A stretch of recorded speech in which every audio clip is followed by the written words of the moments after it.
a sorcerer, but I'll gladly test your steel, old friend. Greetings, everyone, and welcome to the Friday night special live stream exploration of Stranger History on the Restitutor Orbis channel. It has been another fun, action-packed week, and I just want to send out greetings to everybody. Hey, Chris. Hey, Vaughn. Hey, Tracy. Carmen, welcome. Calvin, good to see you. Awakening Soldier, good to see you. Groovy Gravy. Hey, Robert, welcome. Hey, Sovereign Invisible and Traceable. RB, good to see you. Thanks for joining us. Watchman and Trump Biden, same club. Cool name. Rothrods LLC, good to see you. Many Fires, welcome. Hey, Peter Estrada. And I think that's everybody. New World Over, if you're still with us. And who else is out there? Go ahead and say hi. Hey, Gemma. Eric Hollywood, welcome. Hey, Mike. Hey, Jadia. And Dean. So let's give everybody else a chance to get logged in here and get caught up. So the intention behind tonight's exploration is we're going to be taking a look at some more Stranger History. Now, we're going to go into that nice little dividing line where history and truth seems to come together. Hey, Risha, good to see you. Hey, Plain Truth, welcome. Tracy. Yeah, a lot of people tend to like Strange History, and I think that's because it's a little bit more confusing and maybe a little bit more real than we like to admit. So we're going to get started with our first Strange History.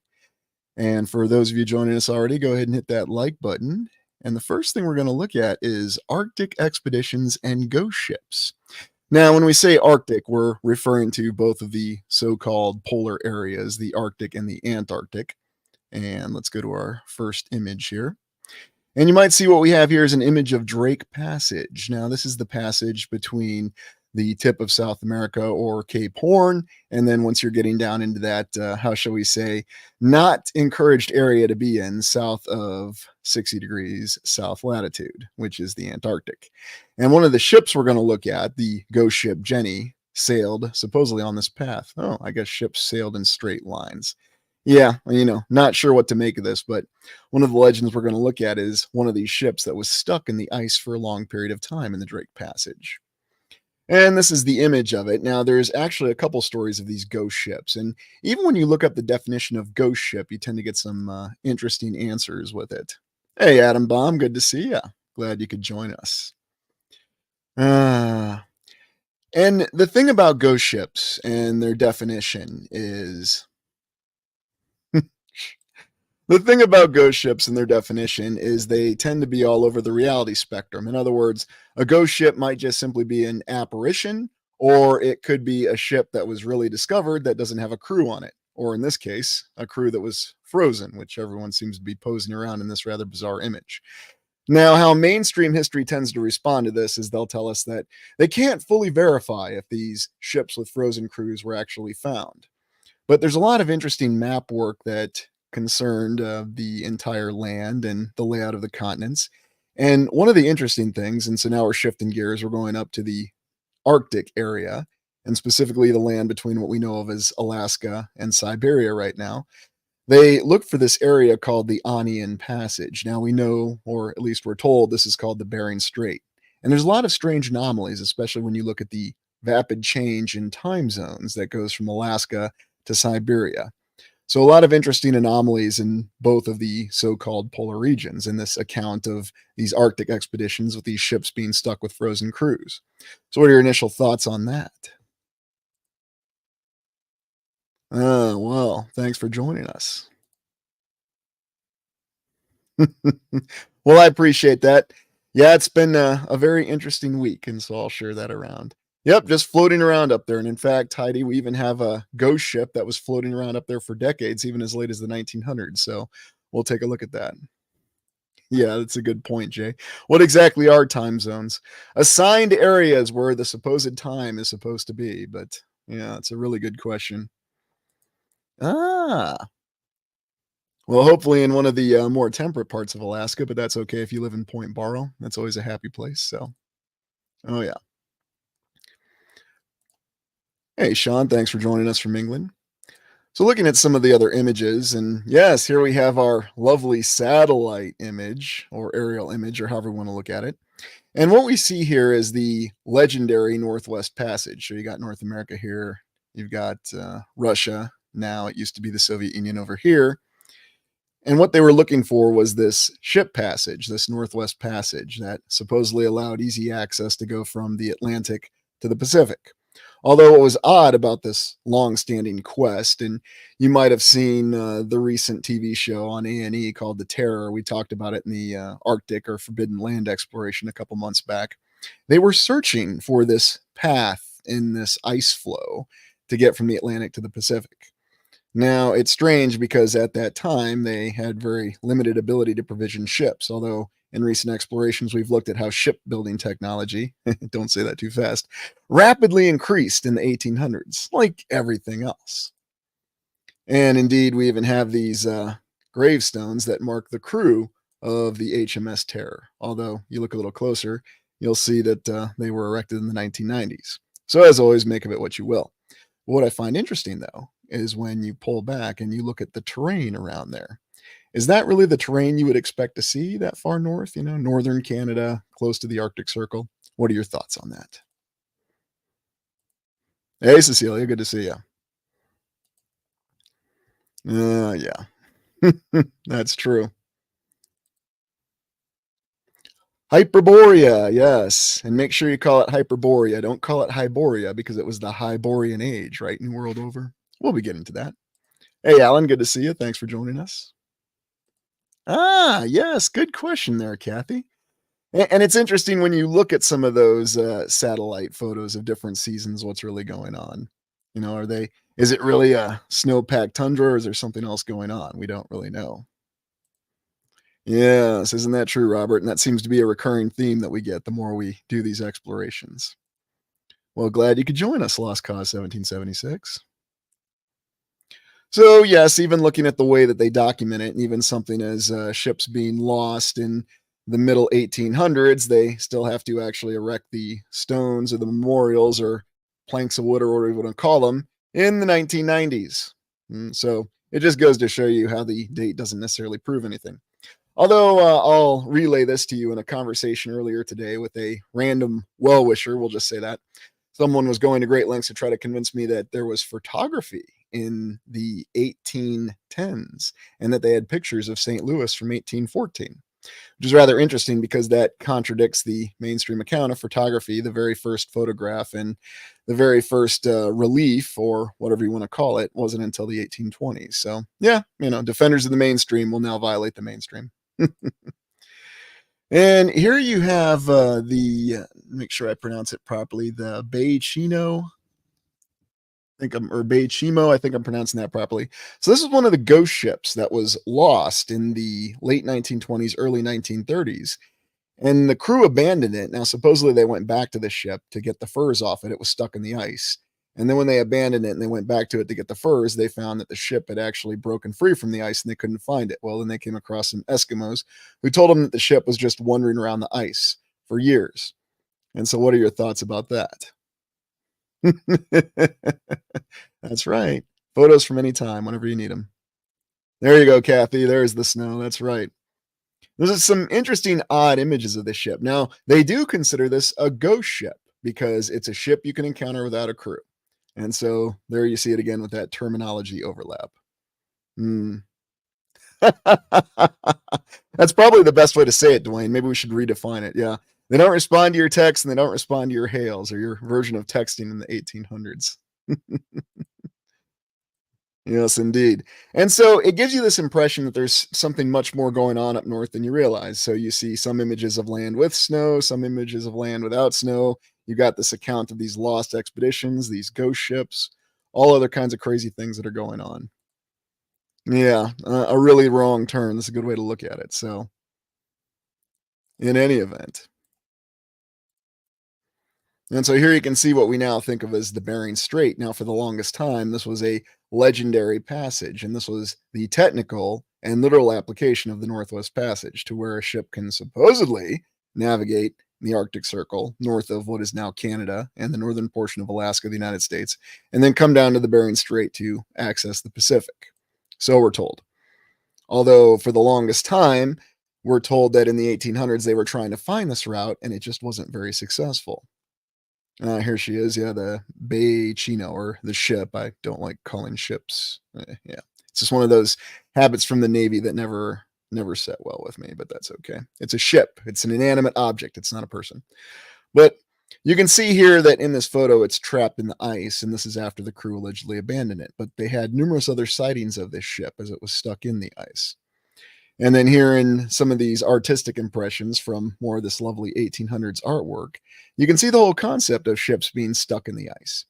And so it begs the question, why were they so set on trying to find this passage, this Northwest Passage, or sail in this very impossible to sail in area where everything would ice up? And if you watch the TV series The Terror, you had Captain Crozier, who was trying to convince the Captain Franklin, the expedition leader, that we need to get out of here because we're going to be stuck in the ice. Well, why would they keep sending expeditions to try to find this Northwest Passage? Is that indeed what they were looking for? What are your thoughts? Hey, Jamie, good to see you. Thanks for joining us. Unknown, plain truth. They say it's still up there, but maybe it's sunk in the meantime. They've been dedicating satellite assets to try to find it, but they don't know exactly where it is now. Last sighting was in the, I think it was the 1960s, if memory serves. Yeah, find or hide. That's true. Good one, Kathy. Maybe they were looking for Santa Claus. You know, if you still really believe Santa Claus is up there, send the expedition. Captain Franklin and Captain Crozier are going to find Santa Claus on the Terror and the Erebus. What a show that would make. The Smoky God. Yes, Jamie, there you are referencing that again. Accounts of other lands, and this time not in the Antarctica, but in the Arctic. Very intriguing, isn't it? Yes. In the original maps, too, Mercator's map. So it seems as though there's something more up there, and they were making the effort to try to find something else. You know, passages to other lands. Hey, OIC, thanks for joining us. Yeah, Arctic Fear. That sounds like the kind of ship you'd want to be on for a year, doesn't it? Well, I'm glad you're here, Thomas. Thanks for joining us. Now, this is actually an image of the USS Deering or the SS Deering. This was a schooner that was found off of the coast, and the crew had abandoned it. Now, this isn't in the Arctic or the Antarctic, but this is just an example of some of these ghost ships. Now, this is an officially documented situation that occurred. This is the photo. The crew had abandoned it, but nobody knew exactly what happened to the crew. There were some rumors that they were abducted by pirates, or there was other things going on. But there's numerous examples of these ghost ships that pop up and possibly beg other explanations in terms of what really happened. Now, of course, our good friends over at Skeptoid will tell us that there's something else going on, or who knows? Yeah, Libby Oh, good grief. Yeah, better than Terror, and definitely a more notable name. But the whole point, the reason why I show this is it's just to give you the idea that there are documented examples of real ghost ships being found or abandoned ships without the crews on them. Or as was said earlier, they don't respond to your texts and they don't respond to your hails. And then here you see some of the struggles supposedly from the Franklin expedition trying to get the ships out of the ice, supposedly. And then this is actually the supposed known path of the Franklin expedition. Although what's interesting to me is this is based on where they found the hull of one of the ships. I think it was the Erebus, which was around here. And supposedly they came in on this route. They were stuck in the ice here because they were close to finding the Northwest Passage. But as the show displayed to us, they were stuck up there. And their plan was to then hike overland 800 miles to a trading post that was deep in Canada at that time. At least that was their survival plan. And then there's other accounts of the crew just being stuck up there wandering around until they either all died for years. So it is rather a terrifying tale of terror, hence the name The Terror. And then, of course, in the TV show, they had other, how shall we say, supernatural elements chasing them. But what was really going on, if you look at the coursework, were they looking for something else? Was there another passage? Why were they going so far north? Were they confused, or was this the actual course they took? All kinds of questions about this, especially once you get up here in the 75 northing, 75 degrees north latitude. You know, you're closing in on the very top of the Arctic Circle right there. I mean, technically you're already within it because here it is right here. And so they were operating north of the Arctic Circle. Things get really strange once you get up there too, and the show did a pretty good job of showing that. Yeah, disco biscuits. Yeah, and it doesn't make any sense, especially at that time frame, because you're dependent on primarily sail power, and you're going in an area which is very inhospitable to begin with. And so, does everybody just have a death wish? And of course, we'll be given the usual answer: well, they were pioneers, they were brave, they wanted to go up there to find something. Uh. Yeah, I wonder. Disco Bay, that's a good one. Oh yeah, the compass needle pulls up or it just starts going every which direction, which interesting enough. I mean, they captured a lot of great details in the show The Terror. I mean, you think about it, it was frightening enough without the supernatural element of the giant carnivorous bear creature that was chasing them. Now, here, this is the account of the Jenny, and they say that the captain's last entry is haunting. May 4th, 1823. No food for 71 days. I'm the only one left alive. And they found the entire crew frozen solid. And this was the Jenny from the Antarctica that we saw when we looked at the strait earlier. So, a couple different accounts of that. And now some modern courses of the so-called Northwest Passage, the actual route that you would take to really make this little shortcut to the Pacific. And of course, what we're told in modern time frames is this doesn't make any sense. It's now, of course, just more preferable to go through the Panama Canal. Although, if you're thinking about your limited options, if it was to go north or go south, at least if you go south of Cape Horn, not Cape Horn, Cape Horn, then you're not finding yourself trying to navigate all these islands and these random ice flows in an area that's frozen for 6 to 9 months every year. At least that's what we're told, but who knows for sure. Now here's where it gets interesting. So here's an older map where we have this Strait of Anian that they're looking at. And what do we have over here? There's one of those words again. Now, oddly enough, that's a unique wording and combination that we tend not to see. Tartaria Oriental. Almost indicating that there's two names to it. And what do we see over here? Anyan. Although this is supposed to be Alaska. So this is the legendary map, as we're told, with the very straight lines that we always have on the older maps. But remember, the cartographers at the time frame did not know what they were doing, right? Yeah, I know. That's kind of what they're going to say, too. We're told, Kathy, that this is a map from the 1500s, but you know how I feel about those things. It's always what we're told, do we accept it? Who knows when it was really from? Yeah. Yeah, maybe a different kind of ley line that was being depicted, or maybe they were depicting something else with the actual layout of the map. Maybe they understood a different geographical layout to the map that we don't fully understand yet. That's another theory for these lines. There's a couple different theories. I mean, ley lines is as good a theory as any, but it's just really hard to say.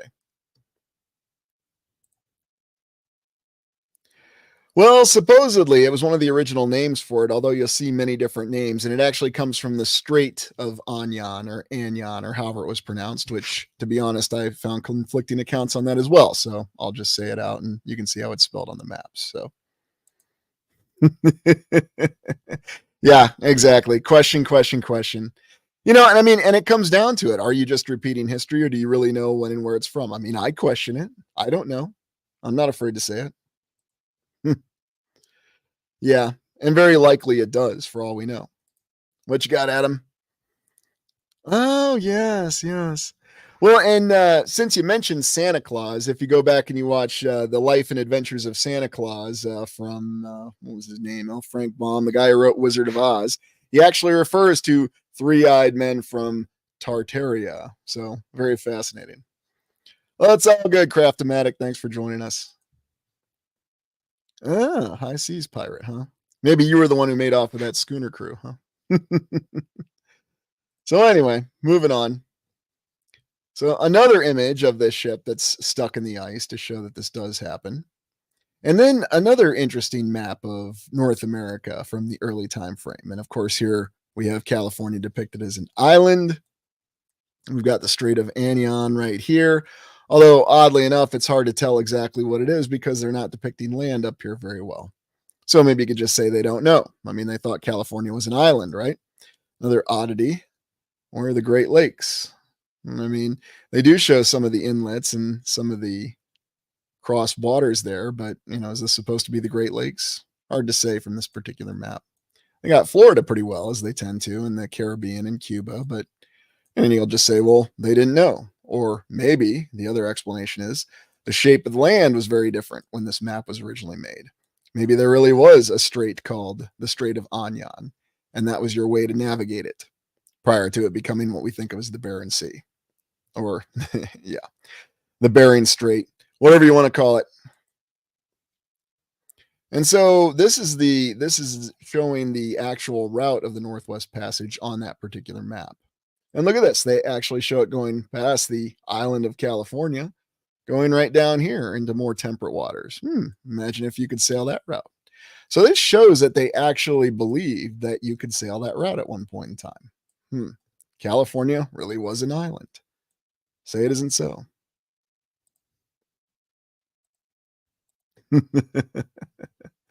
Yep, it can go both ways, right, Kathy? You just don't know. Well, and maybe these maps show more truth than we realize, and I think that's part of the idea with the lost expeditions or the ghost ships, especially with these accounts we have of ghost ships still being stuck up there. So, yeah, that might be. No one cared for the sea. Good way to put it, Chassis. Good way to put it. Let's see if we have any more images. Oh, yes. So this is from the Arctic regions, and isn't it intriguing here how they just pretty much have nothing really being displayed up there on this particular map? And this is supposedly from the briefing that they used at the time frame, Wellington Channel. Very, very interesting map, though, isn't it? The Northwest Passage, yeah. We're not going to show you anything here in the Arctic Circle, but you're going to find your way in the Northwest Passage. Yes. Really makes you wonder, doesn't it? And then this is that terrifying image of how they found the captain on the Jenny, apparently just frozen in his stateroom with the pen still in his hand. It's a lot of different aspects to it. Yeah, it's never like your grade school globe, is it, Robert? That's what it feels like, doesn't it? Really hard to tell, isn't it? And so you think about that. You see a map like that, and you've got this kooky guy who's telling you you're going to go on this expedition. There's only going to be 2 ships, but you're going to be famous if you make it through. Yeah, and never mind the fact that other people have encountered great difficulties trying to do so.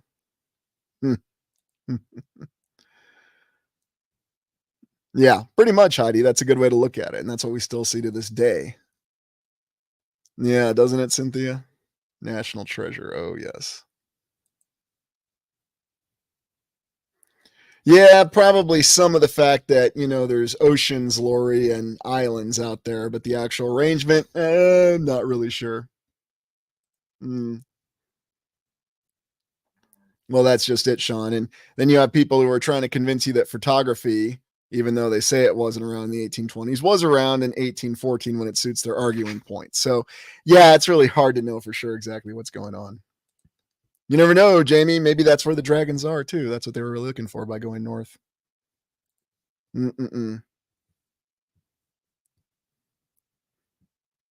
Well, I actually covered that on an exploration a while back, and I'll tell you what, Refinery, I'm going to get that.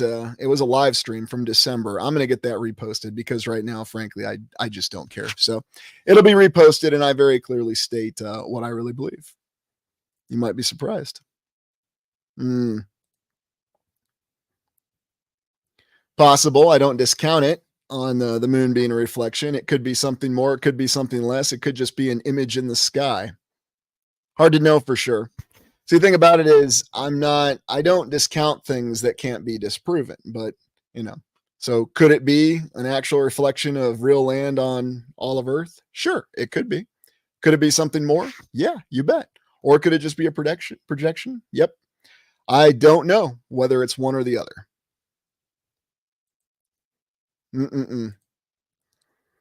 There you go, Rod Tech. Yeah, it might be made of cheese. Need to go up there and we can eat the cheese, right? It's probably not very good. So anyway, so that's the first part on lost expeditions and ghost ships. So now we're going to transition over to out of place artifacts. So just give me 1 second here and we'll get those images pulled up for out of place artifacts. And I've been waiting to talk about out of place artifacts for a while. I've been looking forward to this one. All right. Stop screen, share screen. And you should have a nice little iron pillar. Can you see the iron pillar? Does anybody know where this iron pillar is? Yeah, out of place artifacts. You got it, Tracy. Oop art. Oh, come on, Adam. The Mary Celeste. Yeah, that's kind of a boring story compared to what we're looking at. Yeah, the Mary Celeste was an official documented ship that they did find, and they have some intriguing aspects of the crew. I'll tell you what, we're going to have to, when I get back to looking at the Bermuda Triangle and the Devil's Triangle, Adam, we'll talk about the Mary Celeste. I'm going to save it for then, because there's many more tales of ghost ships. I was looking more at Arctic and the Antarctica, so. Jamie's got it. Yeah, Robert's got it. This is the Iron Pillar in India.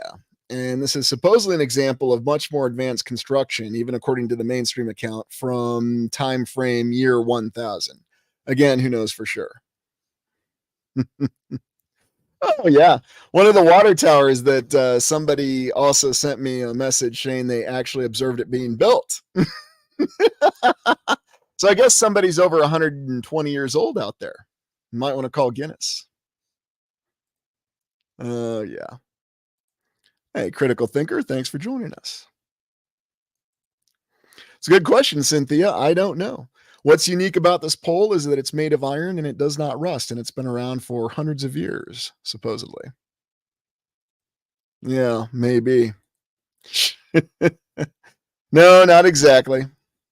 Hey, Tartarian Prague Rocker, thanks for joining us.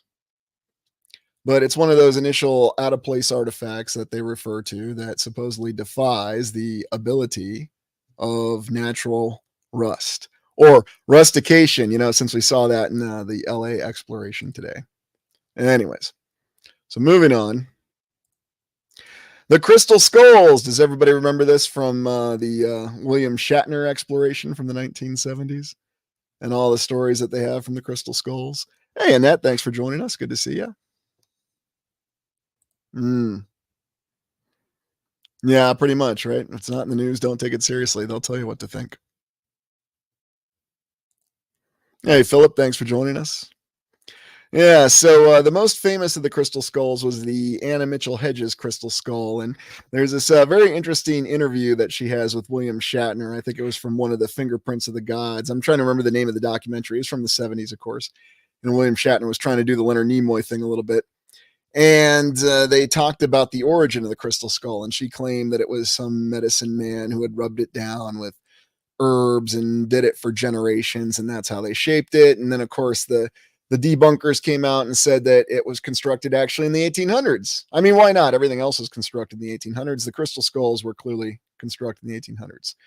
So again, who knows what the real case is with these things and what they may or may not represent. They may be fraud, or they may be an allusion to something with more power. I mean, I haven't actually held a crystal skull in my hands. I don't have one, in my house that I can actually look at and put on camera for you. I wish I did, but apparently the Anna Mitchell Hedges skull is still intact, and it's possessed by her husband. She passed away, but he still has it and still believes in its powers. But they say that the skulls allegedly have a lot of powers. And no, not the powers of that very odious Kingdom of the Crystal Skull movie. We won't talk about that. But yeah, billions of years to form. That's for sure. You were thinking ahead of me there, Dwayne. They're not aliens. They're interdimensional beings. Yeah, whiskey flask. Maybe, Alan. Why not? All that time and effort. Yeah, and that could be true, Sean. I mean, there's a lot of accounts with these things that go past this. Now, have we ever actually seen a legitimate crystal skull? Don't know. Are any of the ones we've seen legitimate? Could they be out there? Sure. Yeah, that could be true too, Thomas. I mean, for all we know. Oh, goodness. Yeah, biological spacesuit. There you go. But anyway, so crystal skulls. Now, this was supposedly a sphere that was found randomly in an individual's house, and they said that the sphere had the property of actually following people around from the 1970s. I'm trying to remember the exact name from it. But anyway, our good friend Brian Dunning weighed in on this, and even though he'd never actually seen the sphere or touched it or anything like that, he was able to debunk it. So I guess his powers of debunking have now increased. But apparently, from the 1970s, this family found a sphere, and it just happened to follow them around. And there were some other odd accounts with it. Now, was this real? Was this imagined? Was this just a false report? Again, I don't know, but I'm not handling the sphere right now, so I'm not going to come to any conclusions. It was just another one of those accounts of something that happened. And then, of course, we have our old cartouche symbol where we're going to be told that, what do you see right here? Now, this is supposedly a bona fide Egyptian cartouche with hieroglyphics on it. And what do you see right here? I mean, is it just our imaginations? Of course, that's what we'll be told it is.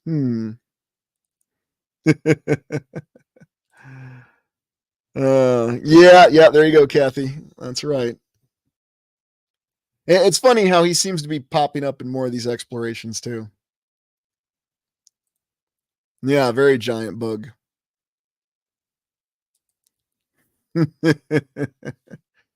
Yeah, I mean, it doesn't look like an H-64, does it? Oh, I like that, Noah Hyde. Yeah, Blue Thunder. I mean, to me, it kind of looks like an attack helicopter, an Apache attack helicopter. But yeah, I could see it being Blue Thunder. It was a good movie, a not so good TV show. Yeah, that's right, Adam Bomb. You're right, because remember, the experts said so. It's just our imagination. So don't look too closely at it. All right. We're going to look closely at it because that's what we do. Yeah, I guess it's just my imagination, Got rotor blades here, got the tail fin here, crew compartment there. Yeah, it's just my imagination. So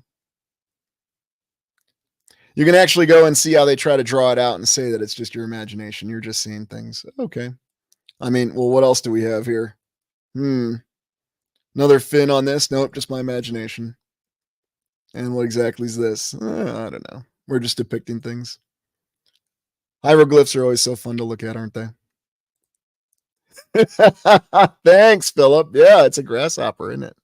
What was I thinking?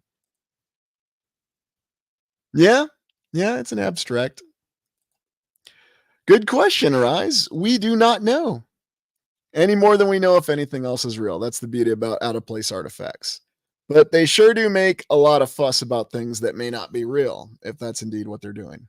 So, oh, yeah. That's what I'm thinking, Jamie. Another indication of other aircraft because there's numerous examples of them. Yeah, never believe your lying eyes. Let someone else tell you what to think. Oh, yeah. That does kind of give Jetson implications, doesn't it? Yeah, it might have been the motivator for all science fiction. Now, has anybody seen these? Now, I'll just go ahead and tell you where these are from. Costa Rica. Has anybody heard about the giant spheres or the giant balls of Costa Rica? Another one of these cool things that they can't explain. Oh, yeah, the golden pins that, what was his name on Ancient Aliens? He'd always hand those out. Or actually, it was when they gave him his own show.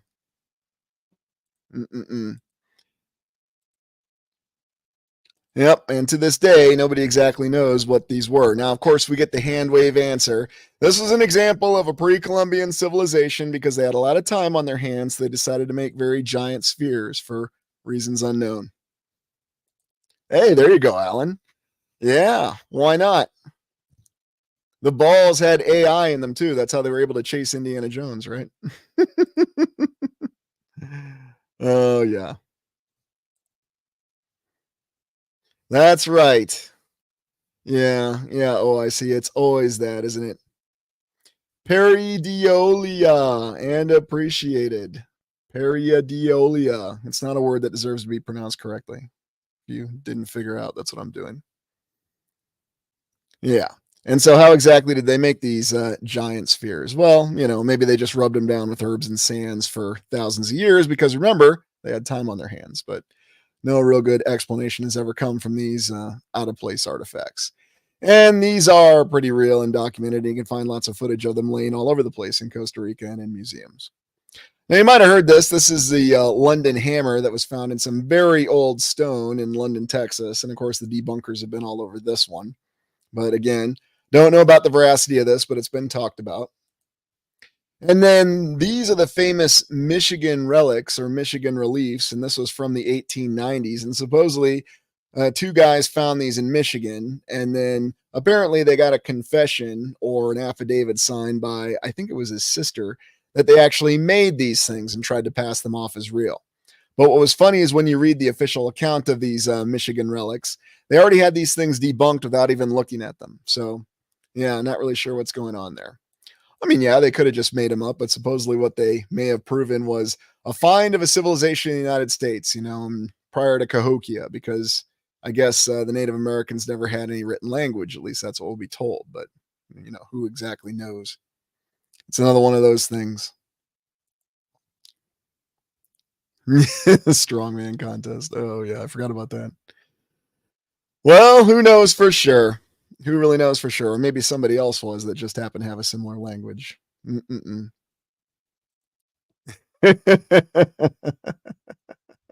right, all right, all right. Yeah, no doubt about it, Heidi. And I'm kind of surprised these didn't end up in the Smithsonian. Apparently, you can still see these. I think they're at a museum in Michigan now, but it does look a little more cuneiform Phoenician, doesn't it, Chris? Good call out on that. I do not know of Robert Shrewberry there, Jamie. I don't. And the good old Antikythera mechanism, we've talked about this before and featured it in a couple explorations. They're very advanced calculating computer from a couple thousand years ago. Although, again, who knows what it really looked like and what it was for sure. But again, another one of those out of place artifacts that we have. Ah, yes. And perhaps you've heard of these small spheres that have naturally made parallel lines on them. At least that's what the mainstream tells us. Now, they say that these are a couple billion years old. Now, how they actually know how old they are, who knows for sure, but it's highly contentious and debated because these little spheres have parallel lines on them that were made by natural forces. What do you think? Do you believe that? uh, yeah, they sure did. And boy, did they hide that quick, Dwayne. And boy, did that exploration get bombed when I tried to do that last year at this time. Ah, yes. Yeah, they got several different names for these little spheres, Kathy. Ah, it does look like an advanced abacus bead, doesn't it, Heidi? It might well be. So, just some interesting objects that might have many different explanations to them. Yeah, here we are in Costa Rica where you can see some of the spheres that are just laying around. Yeah, strangely enough, they don't try to say that these are made from natural forces. I'm not exactly sure why, but guess you can't get away with it here. Ah, yes, I couldn't resist showing these. More of that pre-Columbian culture and their crazy imagination with flight and delta wing objects and some rather advanced looking aircraft. Almost looks like an F-4 Phantom, doesn't it? US fighter jet from the 1960s.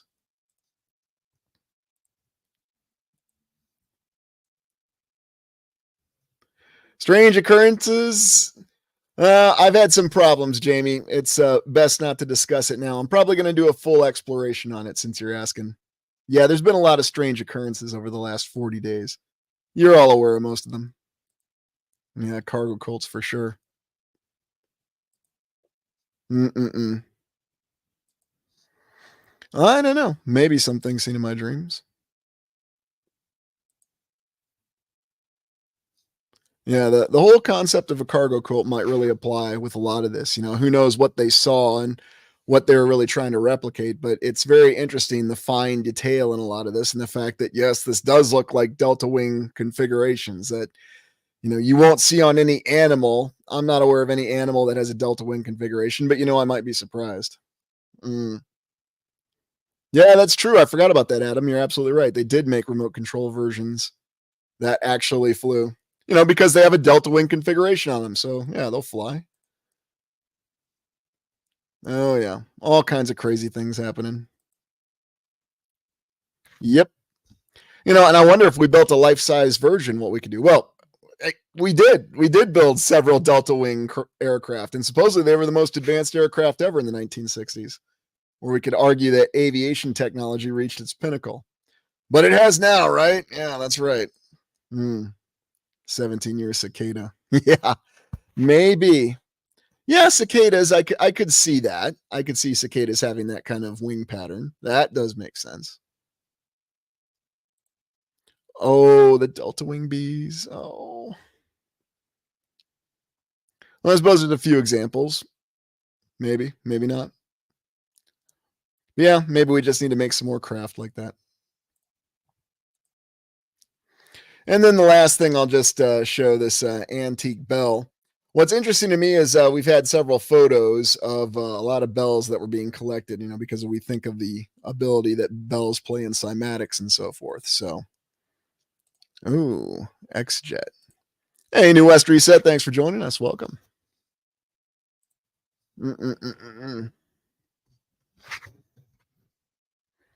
Yeah, they could be something biological.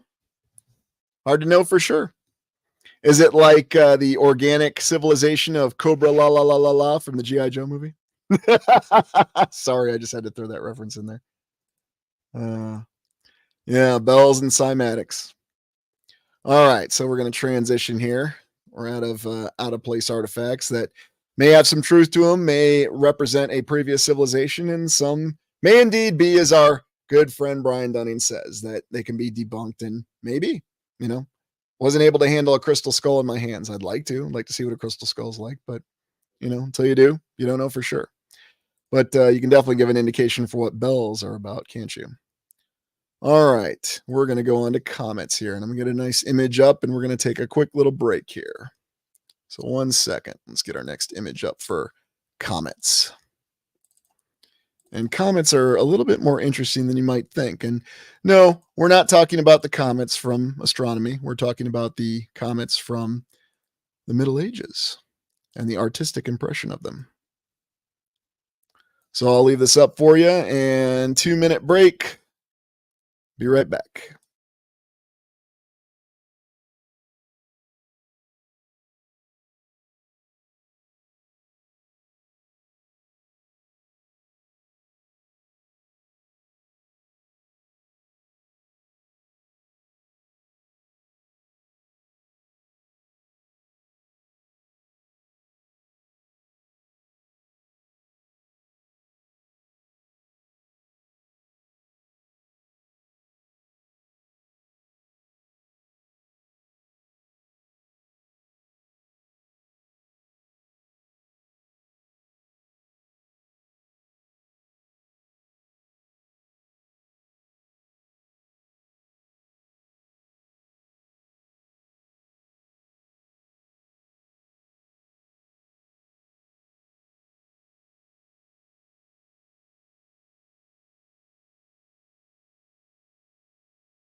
All right, so we'll pick it back up with comets. Yeah, that medieval time frame there, Battlestar Terra. It's all good. I'm back doing it. We're just on a little 2-minute break. And on we go. Yeah, maybe, Robert, huh? Maybe. So, first and foremost, with comets in the Middle Ages is the fact that they had a lot of connotations with them. So, supposedly, you could say this is from the year 1007, but who knows for sure. But interesting depiction where you have a bit of a starburst at the top of it, and it looks like it's a 6-way starburst. But then the rest of the tail of it, I mean, it's not the traditional way we'd think of as comets, but maybe comets are something very different than what we've been told that they were. And when you look at the artwork or the way they were depicted in the medieval time frame, like look at this one. This is a very symmetrical comet here. You know, almost looks like it's some kind of lander or flying object, but we'll be told by the official historical account that yes, this is a comet. It's hard to say what it's really representing.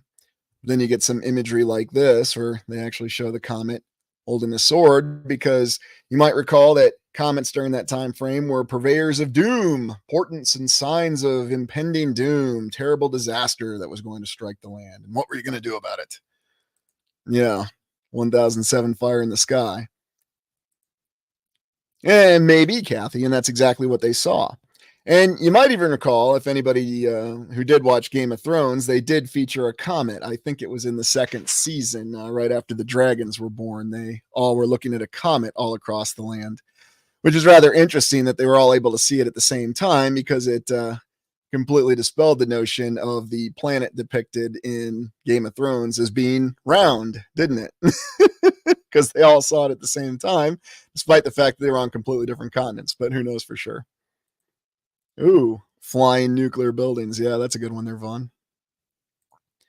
Yeah, that's kind of my impression. Some sort of hidden technology that we don't understand.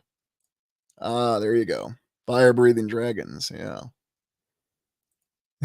Sing the Doom song. Yeah, why not? Artist impression. Isn't it interesting? But there is no shortage of the depiction of comets in medieval or Middle Ages artwork, although I guess technically this is in the Renaissance period, because as it's been redefined, and yes, I'm saying that very directly, redefined, 1506 was the Renaissance, supposedly. But I mean, what have we got in the back here? Almost an old world city, it looks like. No, the Romans could easily build that. It's not old world. Rome did it. Okay, sure, whatever. But very interesting to see a comet potentially this large and being this close to a city. So, what could it actually represent? Now, of course, who knows when the captions were actually added and what they really mean? You know how I am about that. Just put some words in the picture and you can get people to think anything. But if you just look at the picture itself, it might tell you a different story. Indeed, looking closer at what this comet may have been. Now, could this have been representing the plasma fire that we've speculated on or theorized about it? Yeah, I mean, I'm going with you, Robert. It looks like a destroyed city to me, too. Thanks for joining us from Alabama, Sissy May. Yeah, won't that be cool? We'll have to get some observations of that, not sure. Yep, meteor showers. Does look like a rocket, doesn't it? At least what we would think of as a rocket. So hard to say for sure. But thinking about how prevalent and how impactful just seeing comets were in that time frame. And there is no shortage of artist work and supposedly contemporaneous artwork from the time that showed comets. I mean, imagine a comet coming this close and leaving this kind of trail. Makes you think of that somewhat decent, somewhat offbeat Deep Impact movie where they showed the, what, I'm trying to remember, was it comet or asteroid? I think it was a comet actually, and they had to split it. Been a while since I've seen it. Of course, I remember Armageddon, but Deep Impact. It was cool to see Maximilian Schell though after all those years. But it kind of gives you a reminder of that. But yet again, oddly enough, a six-pointed star as a figure in it. So does that have some meaning, or is that just how they depicted it? Who knows for sure? Again, we've got another well-built city. This doesn't look to be like a destroyed city. And if this was from the 1500s, very impressive architectural capability and logistics ability. And then, oddly enough, they had different illustrations for how comets would appear in the sky. Now, isn't that intriguing? Do they not come as close as they used to? Do they mean something else? Oh, yes, angels. Yeah, that used to be a widely known theory, Vaughn, and who knows? Or that they were independent life forms. Some people actually thought that. A Boeing plane malfunction. Yeah. Yeah, I think there's something about energy distribution with them. And maybe their ability. Could they be destructive or could they be more? Yeah, it's hard to say. Yeah, comet tails, quite literally there, Jamie. You are correct. That could well be too. Or something on the other side, or something just within it, if you go with the firmament theory. It's hard to say for sure. All are good possibilities. Ooh, I like that, Kathy. Yeah, witches just flying around. Vaughn. Yes, yes, yes, yes. Mentioned in Dyersville again. Look at some other images. Now here you see kind of the destructive potential. I mean, what the heck is going on here? This just looks like total apocalypse. And yet almost as though the comics are actually raining down fire, the plasma fire, in this sort of destructive photo, artwork, whatever you want to call it. Look at this. It's almost like you even have shadows that are burned over on the rock here, whatever this is supposed to be. Toppled over trees, everything's on fire. People just left to die. A lot of terror, or, maybe it's just a artist who was being very macabre that particular day. Maybe, Robert. Maybe that's all of it. Maybe that's how one of the big resets started. You had everything that came from the sky. You had fire from the sky. You had plague. You had mud floods on the ground. Cymatics that were used against the civilization. It all could have happened, and all in a short period of time. And this could be one of the pieces of art that tries to represent it. Yeah, or it could be that too.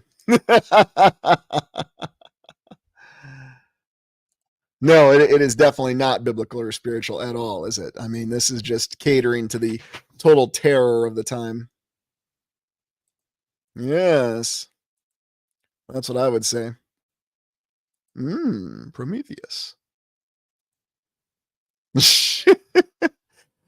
Yeah, I hate to say it, Rebecca, but we get a lot more images like this than we like to realize, although some of them offer clues, and that's why I featured this one. So, yes, it is a happy place. At least we try to make it a happy place. Now, this one's really interesting because here you're looking at the different types again. Oddly enough, they almost give you a view of daggers and different types of swords, a gladius, even. I mean, what's really, again, going on with what they're depicting here of the comets? It's very interesting, a lot more detailed for something from supposedly the Middle Ages, early Renaissance period. But, we had polymath at that time. I'm sure it was something that Leonardo da Vinci came up with. And in his spare time, he made a super cool telescope and observatory that we didn't know about and got some close observations. And that's what the mainstream would tell us. For some reason, some of these are reminding me of that alien ship that the space vampires were in the film Life Force. I don't know why I've got that vibe, but kind of getting that impression from some of these. So who knows, something terrifying with the comets, or people just looking at them and trying to define them the best that they really could at the time. Yeah, definitely some form of it for sure. Lightsabers. Yeah, there you go, Adam. Yeah, they do look like swords.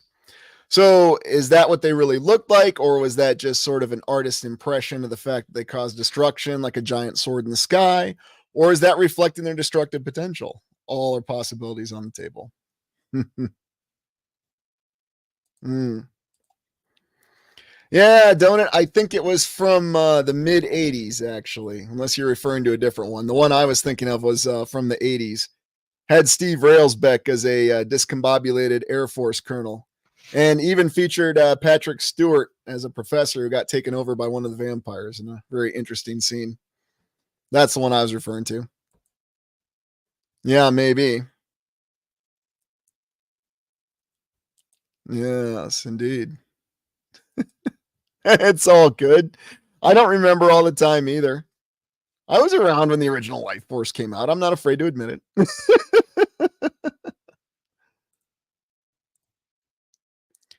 And then one of these little sketches right here, and showing you another impression.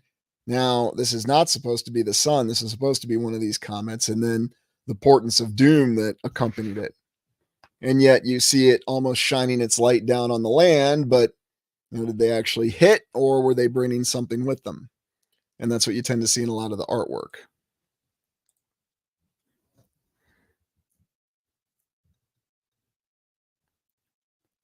Ah, yes, of course. Mm, always calamities from the sky.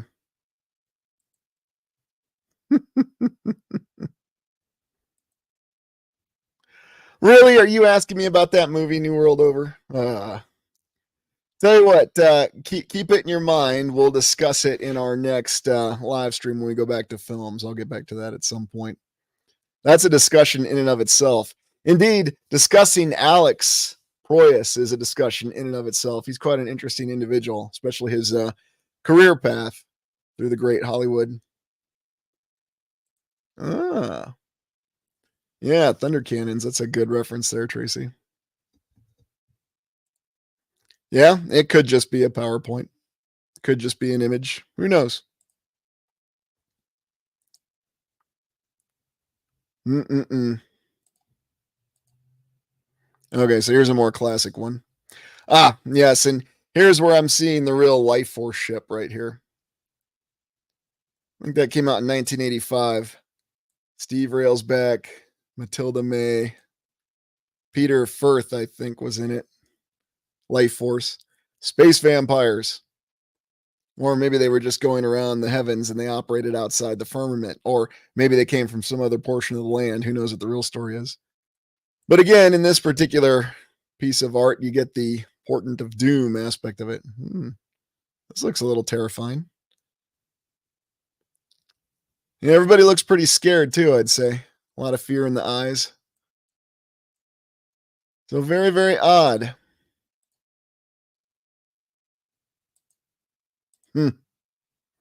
Yes, how about that? Lots of spires going around for sure. Definitely conveys fear in this image. And then another one of these tapestries, if you will, that were so prominent at the time, although who knows exactly when they were made or what. And again, you see the interesting image of the comet, and yet it does give you that aspect of the pommel, the handle, almost like it's a sword, but it's missing the tail. So who really knows? Depicted different ways, could be representing different things. So just even something as innocuous as comments, going back and looking at it from how people looked at it in the past, it might give you clues in terms of what's going on. Ah, that's a good call out there, Jason. Yeah, I can see that. Oh, yeah. All right. Well, let's go to our last section here. And I'm going to share something a little special with you. Now, typically I don't do ghosts and I don't do ghost stories, but this is a rather prominent ghost story. And you may have heard of it, you may not. So let me get it up here. And we're going to look in what is called Lord Dufferin's story. Of course, we're going back to the Victorian age. Frederick Templeton Blackwood became Lord Dufferin. He was a well-known member of the royal court of Queen Victoria, and he served in many different prominent posts. So, British Empire, I believe he was the Viceroy of India. He also was the Governor General of Canada and served in numerous other roles. In fact, I think this picture was from his tenure as the Governor General of Canada. So, very powerful, well-connected political figure from the Victorian age, which some people will say was a wonderful time frame. Maybe, Chassis, maybe. Oh, you're going way past that with this particular guy, Sean. Hey, Watchman, good to see you.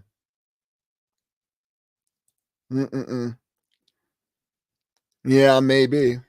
We just don't know. But in any event, so back to Lord Dufferin's story. So, very prominent, well connected British politician at the time. He also served as ambassador to France and had a lot of different connections. You can find many different pictures of him in uniform, looking very stately, but well connected, supposedly very rational, and a very important political figure. And they even did a political cartoon of him because he was supposedly a very successful politician, brought about a lot of successful policy for the British Empire. But early in his life, he was troubled by the Irish potato famine. And so he went to stay in Ireland in the 1840s. And it was while he was staying in Ireland in an old manor in the 1840s that he told this story. Now, his story goes as follows. He was staying in the manor and he heard somebody rustling around outside. So he went and he looked outside at the individual that he saw who was carrying a casket on his back. And according to Lord Dufferin's story, when this individual looked at him, he said the face was so ugly, he swore he'd never forget it. And then right in front of him, the individual in the casket disappeared.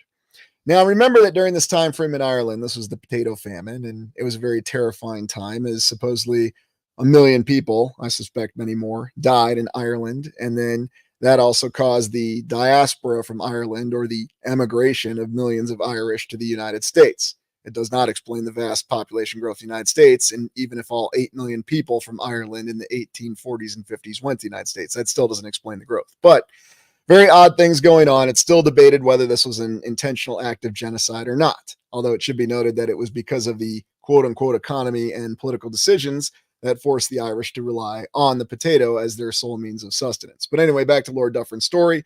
So he saw this individual, disappeared. He goes down and he talks to the housekeeper in the morning, and she says, the next time you see that individual, you'll die. And so anyway, this is a representation of the old haunted manor that he stayed at. Years pass, and Lord Dufferin is assigned as the ambassador to France.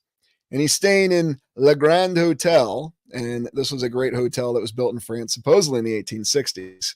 And when this happened, hard to say for sure, 1870s, 1880s. He was operating as a politician in this hotel, and he went to take an elevator that had an elevator operator. Well, when he saw the elevator operator, he saw it was the face of the horrific, ugly man who was carrying the coffin decades earlier. And remembering what the housekeeper had told him, he stepped back and refused to get on the elevator. Well, then the elevator crashed and it killed everybody in the elevator. Now, that's how the story goes. And it goes along with the old ghost story. Now, of course, years later, decades later, of course, they debunked it. They said there was never a situation where there was an elevator that crashed in this hotel that killed a bunch of people, blah, blah, blah, blah, blah. But then there's conflicting accounts that say that the British Secret Service or the British intelligence at the time tried to find out who this individual was because they thought it was an assassination attempt on Lord Dufferin, and they could never find out who it was. So conflicting accounts, hard to say for sure. Now, what the mainstream and our friends over at Skeptic tell us, and here we're actually looking at, this all paused up right now. Odd. We're looking at the Grand Hotel in Paris. They try to tell us, and I can't even zoom in on this, that this was debunked, and the other aspect of it was that Lord Dufferin was just relaying an urban legend at the time and inserting himself, because that's what powerful, important politicians do. They just decide to tell crazy tales about stuff that may or may not have happened. Yeah, Jack Flash, no doubt about it. Hold on a second. Let me go back to the earlier picture. Had a little bit of a malfunction. Not that surprising. Or actually, here, let me go to one of the other. Still having issues. I guess I'm not supposed to show you the Grand Hotel. This is really odd. Corrupted files. So I'll just go back to the original picture. But it's a nice old world building. Let me get it back up here. Very odd. I had a bunch of interior photos, and now I'm having issues on stream, and I rarely have issues on stream. Oh, well. Yeah. Elevators. So very true. But in any event, they said they debunked this story for a variety of reasons. They said that Lord Dufferin was just telling an urban myth and then inserting himself to increase interest, because that's what politicians do. So, good to see you. I have checked out Mafra Palace.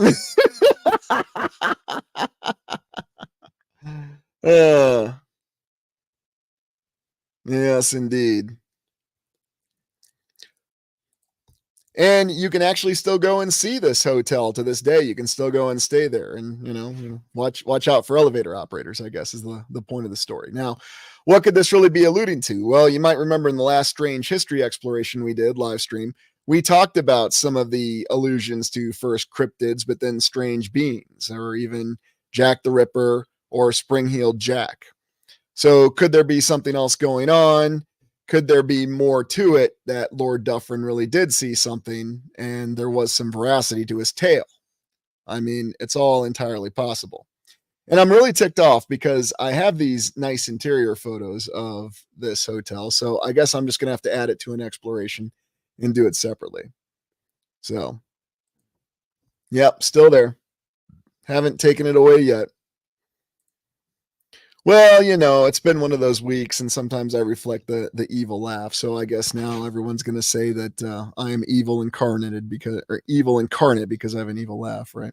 So, in any event, that's what you tend to see, and it's hard to say with a lot of these tales that we have from the 1800s. They want to say that it was a respectable time, they perfectly preserved the history, but then when you have stories such as this, such as Lord Dufferin's story, the ghost ships, comets, well, we can just wave it all away. People were just using their wild imaginations, but then we can totally trust exactly what they recorded in history, right? Because we know what we can trust and what we don't. It always seems to have been a normal thing. It's just how it's been conducted, don't it? Beyond any shadow of a doubt. Yeah. But in any event, that's pretty much all I had for the stranger history exploration. Would you like to continue with these explorations, or would you like to move on to some other topic? Yeah, definitely going to pay more attention to comets, that's for sure. Ooh, Eli Springs. That's a good one there, Vaughn. There you go, Jamie. I think that's how we can conclude the exploration. Trust the science. We had photography in the early 1800s. I wasn't alive when those buildings were built, but I can assure you that they were built. I know how. I know why. I didn't need to see it. I believe what I'm told.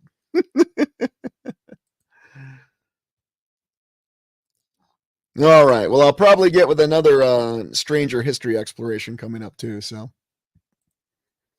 well, believe me, we've got books and books and books of events we can take a look at, Kathy. I mean, I'm just picking a couple of ones towards the top of the list, but Kansas City. Yeah, we could always go back there. Yeah, like Matthias said in the Omega Man. I always like that line from that film. Great chat, but move on. All right. Well, that being the case, then I will let you guys all get going. It's been a fun exploration and appreciate you joining me. And we'll look to get another live stream scheduled soon, and we'll see about moving on. So, hope you all have a great weekend, and thank you for joining me.